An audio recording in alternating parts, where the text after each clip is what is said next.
This wasn't just a magazine. This was a holy book for true believers. A punch-drunk sermon wrapped in pulp and glue, written in the language of pain, power, and pride. Crack the spine. Smell the faded ink. Feel the grit between your fingertips. Popular Wrestling, May 1978, isn't a magazine. It's a transmission from another planet where men were titans, grudges were eternal, and the squared circle was both cathedral and coliseum. These 68 pages do not report, they roar. They do not interview, they interrogate. This issue doesn't just capture a moment in wrestling history, it defines the era. The golden age of violence, charisma, and character. A time when promos were poetry, feuds were blood feasts, and every arena echo could shake the heavens. This isn't nostalgia. This is a summoning. And at the center of it stands one man, flexing in technicolor and prophecy. Superstar Billy Graham, the tie-dyed tornado with the title and the ego to match. But before we bask in his glow, we meet his foil. Bob Backlund, fresh-faced, flat-toned, clean-cut, and terrifying in his simplicity. He's not here to entertain you. He's here to beat you. Trained in quiet gyms and hardened by territory trenches, Backlund speaks softly and carries a suplex. This issue tracks his rise from Florida's sunburnt canvas to the vaulted halls of the WWF, where his ambition simmers under that modest smile. He's a wrestler's wrestler, a machine of modesty who doesn't need gimmicks or glitter. He lets his double-leg takedown do the talking. And while the fans adore him, while the editors push him, while the stars begin to align, looming above it all is the man with the gold and the gall, superstar Billy Graham. A man who doesn't walk into the room, he takes it over. Every page he graces is lit with ego and swagger. Graham calls out legends like they're schoolchildren. Ivan Putski, a Polish bowling ball. Dusty Rhodes, beaten and buried. Bobo Brazil, too slow. Peter Maivia, too savage. Every challenger is reduced to footnote, every doubt incinerated by the furnace of his self-belief. And yet he's not cartoonish. He's terrifyingly real. The power, the presence, the pure ability, it's all there, wrapped in outrageous color and terrifying truth. He's Ali, but meaner. Elvis, but jacked.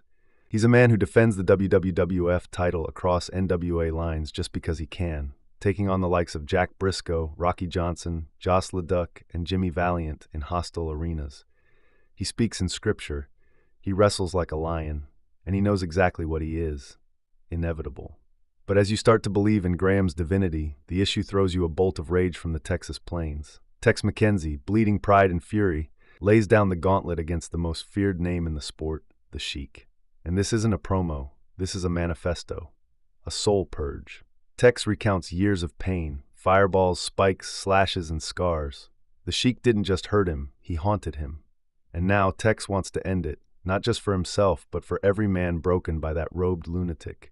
He references Will Rogers, calls the feud a personal exorcism, and swears to debut a new finishing hold forged in rage. This is hatred made human. This is wrestling as therapy. And this is why this magazine transcends. It doesn't just chronicle matches, it documents war. Just as you're recovering from the venom, you're transported into the mythic halls of Texas, where the foundations of a wrestling dynasty are being laid. Fred Von Erich's legacy stretches across generations, but here, the spotlight burns brightest on David Von Erich, the boy-turned-bulldozer already toppling giants like Big John Studd, Ox Baker, and Killer Carl Krupp. He pushed Harley Race to a draw, came within inches of shocking the world, and every crowd he walks into sees the same thing. A champion in waiting. But it's not just David. The article hints at the future, Kerry, Kevin, Mike, and even Chris, and you can feel the weight of both promise and tragedy hovering over their names. In this issue, they are heroes in the making, gods being sculpted in real time. Territory reports crackle with names that would become legends. Mil Mascara's shocking the Garden with a win over Graham, Spiros Arion returning to New York to feud with Strongbow, Mandos Guerrero nearly unmasking a Canadian mystery man in a steel cage, Fred Blassie slithering across storylines like a viper in loafers. It's all real, it's all intense, and it's all told without spin, without fluff, without marketing. You read it, and you can smell the sweat on the ring apron, hear the roar of the crowd, feel the bump of the mat. This isn't history rewritten, it's history preserved. Even the ads hit different. Cigarettes that brag about tar levels, muscle-building secrets for just $2.98, a mysterious gadget called the Triggerflow oil gun, promising to fix your car and possibly your life. It's a time capsule of American weirdness wrapped around the most legitimate sport you were ever told was fake. But this magazine proves the opposite. This wasn't fake. This was real. The pain, the sacrifice, the loyalty, the storytelling. It was real in a way that mattered more than wins and losses. It was the eternal battle between good and evil, black and white boots, crowd cheers, and bell rings. Backlund carries the hopes of the clean-cut fan. Graham seduces with neon chaos. McKenzie hunts vengeance. Von Erich builds a legend. The Sheik spreads terror. Mil Mascaras defies gravity. Gorilla Monsoon rumbles with purpose.